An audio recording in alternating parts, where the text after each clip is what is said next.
bagaimana pola hubungan koordinasi kami dengan penyidik.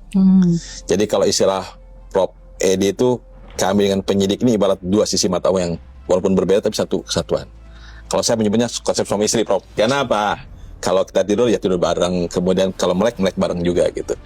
Artinya menunjukkan bahwa ketika ada satu perkara, kami sejak awal ikut memastikan bagaimana pengambilan alat bukti misalnya, apa sesuai prosedur apa tidak. Gitu.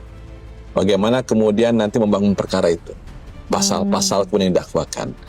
Dan mekanisme ini sebenarnya bukan hal yang baru bagi kami, karena perkara-perkara pilkada misalnya tentang pilpres yang kami digabung di Sentra Gaugutu itu efektif.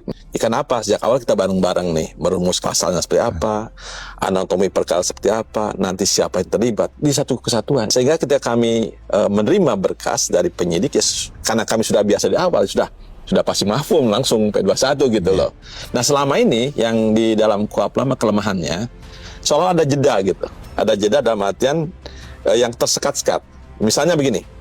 Ketika teman-teman penyidik menyampaikan SPDP kepada kami dan kami menemukan P16 jaksa peneliti, itu ada jeda waktu. Kami nunggu dulu nih, nunggu sampai berkas jadi gitu loh. Akibatnya baca dulu gitu kan. Ya pasti butuh waktu kan. Belum tentu yang kami baca juga sama dengan Pak Bagus tadi gitu. Nah sekarang enggak. Jadi begitu SPDP pada kami kemudian memberikan P16, nanti jaksa langsung ketemu nih. Nggak usah nunggu berkas jadi. Bahkan Pak Bagus misalnya ketika ada melakukan peninjauan ke lapangan misalnya, cek dalam artian di tempat kejadian perkara, kami ikut.